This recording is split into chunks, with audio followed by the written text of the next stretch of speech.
Hi all. ಒಮ್ಮೆ ಎಲ್ಲೋ ಕೇಳ್ದಂಥ ಸಾಲ್ಗಳು ಜೀವನದಲ್ಲಿ ನಮಗೆ ತುಂಬಾ ಕಷ್ಟ ಬರ್ತಿದೆ ಅಂತ ಅನ್ನಿಸ್ದಾಗ ರಾಘವೇಂದ್ರ ಸ್ವಾಮಿಗಳ ಬಗ್ಗೆ ತಿಳ್ಕೊಬೇಕಂತೆ.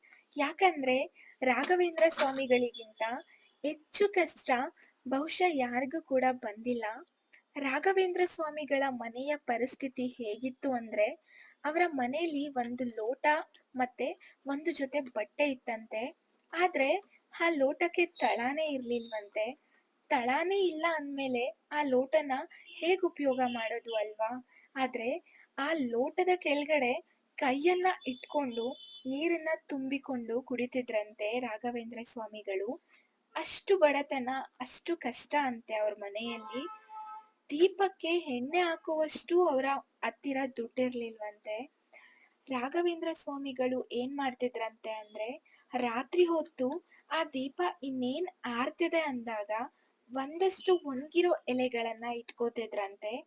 ಅದ್ರಿಂದ ಒಂದ್ ಎಲೆನ ಹಚ್ಕೊಳ್ಳೋದು, ಅದ್ರಿಂದ ಒಂದಷ್ಟು ಶ್ಲೋಕಗಳನ್ನ ಓದೋದು. ಅದಾದ್ಮೇಲೆ ಆ ಎಲೆ ಇನ್ನೇನ್ ಸುಟ್ಟೋಯ್ತು ಅಂದಾಗ ಇನ್ನೊಂದು ಒಣಗಿರೋ ಎಲೆನ ಎತ್ಕೊಳ್ಳೋದು, ಅದಕ್ಕೆ ಬೆಂಕಿ ಹಚ್ಕೊಳ್ಳೋದು, ಆ ದೀಪದಲ್ಲಿ ಒಂದಷ್ಟೊತ್ತು ಓದೋದು. ಹೀಗೆ ರಾತ್ರಿ ಇಡೀ ಓದ್ತಿದ್ರಂತೆ. ಇಷ್ಟೆಲ್ಲ ಕಷ್ಟಗಳು ಬಂದಾಗ ರಾಘವೇಂದ್ರ ಸ್ವಾಮಿಗಳು ನನಗೆ ಯಾಕೆ ಇಷ್ಟು ಕಷ್ಟ ಬರ್ತಿದೆ ಅಂತ ಅವರು ಯಾವಾಗ್ಲೂ ಯೋಚನೆ ಮಾಡಿಲ್ವಂತೆ. ಎಲ್ಲವನ್ನೂ ನಗ್ನಗ್ತಾ ಸ್ವೀಕಾರ ಮಾಡ್ತಿದ್ರಂತೆ. ಆದ್ರೆ ಇವತ್ತು ನಮ್ಮೆಲ್ಲರಿಗೂ ಕೂಡ ಬೇಡಿದ್ದನ್ನ ಕೊಡುವಂತಹ ಕಲ್ಪವೃಕ್ಷ ಆಗಿದ್ದಾರೆ, ಕಾಮಧೇನು ಆಗಿದ್ದಾರೆ.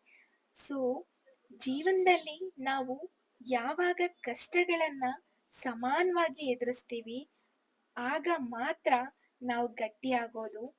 ಎಷ್ಟು ಚಂದ ಇದೆ ಅಲ್ವಾ ಈ ಸಾಲ್ಗಳು. ಮನ್ಸು ತುಂಬಿ ಬಂತು ನಿಜವಾಗ್ಲೂ ಈ ಸಾಲುಗಳನ್ನ ಕೇಳಿ.